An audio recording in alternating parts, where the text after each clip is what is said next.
Does it? Yeah. There we go. All right, YouTube, so today we're gonna be working on the old dump truck a little bit more. I really want to take like a week off of my other obligations and do nothing but work on that thing, but that's not really feasible. So instead, I'm just gonna be working on it a little bit here and there as I have time, like today. So last time we had this thing all warmed up, we changed the oil. Everybody's been asking me what the oil in that thing was like, and as you're about to see, it's a nice healthy black.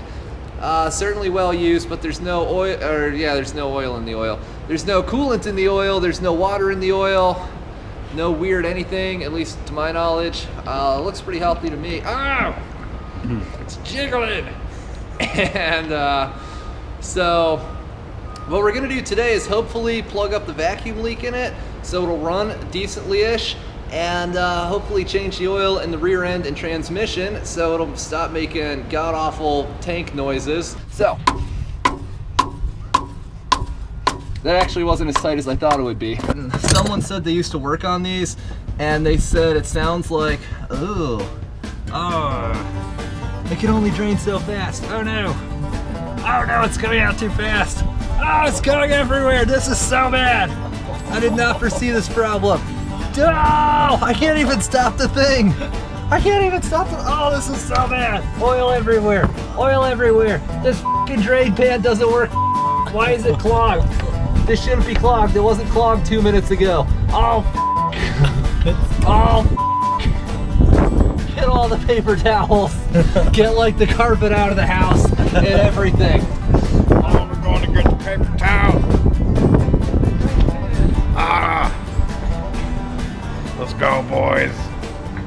Come on, what do we got here? Oh, nasty. But it's what we need. Here we go. I'm gonna move this drain pan. I don't know what's wrong with this thing. We literally just used it and it worked fine, but somehow it got clogged or whatever. But I mean, that escalated quickly. That really got out of hand fast. Really fast. And that thing right there is not twisted in, huh? No, it's completely loose, and there's no reason why oil won't flow into this thing. So that's what's still coming out of it. So you can see this actually looks pretty good. I mean, it's pretty black. This actually looks a tad bit moist, but this is one of those magnetic drain plugs, and I'm rubbing my finger on it. There's only a super thin layer of metallic grit on there. So yeah, we're gonna get in fact, I think the paper towels are still out here. Are they?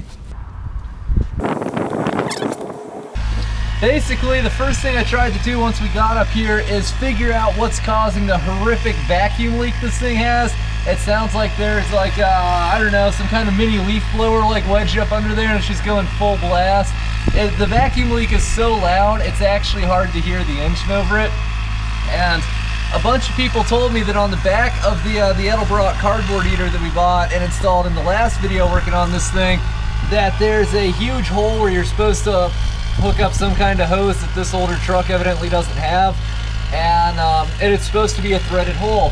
Well, if I reach back here, I can find the hole really easily, and the problem is it's not threaded. It's perfectly smooth on the inside.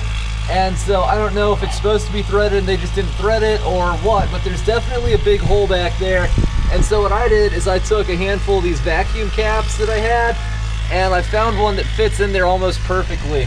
So we're gonna go try to start this thing and see if the vacuum leak is gone or almost gone. And if it is, I'll take the time and machine a nice custom plug that we'll wedge in there with some epoxy to hold it in place. Turn on the old ignition, clutch in, parking brake on. Thingamajigger in neutral.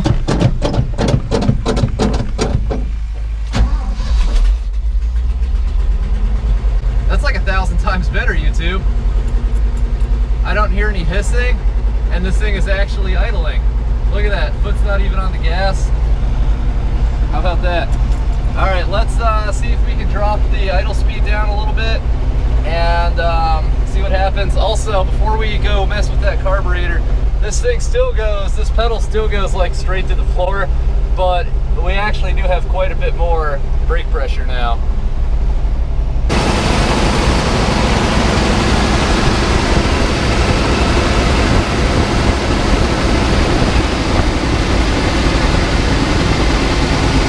Guess we can turn the idle back to closer to where it's supposed to be.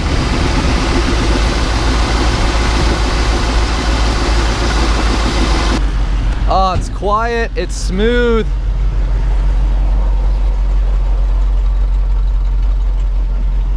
It runs how it's supposed to. This is great, YouTube.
The fill plug for that cylinder now. It's on top of the hydraulic ramp.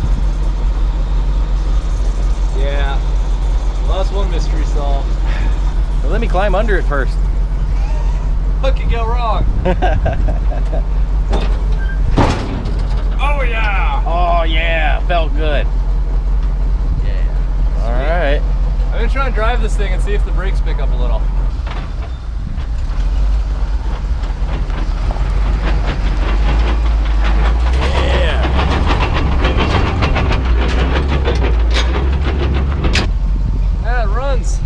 I realized going towards my house while we're having brake issues probably wasn't the greatest idea I've ever had.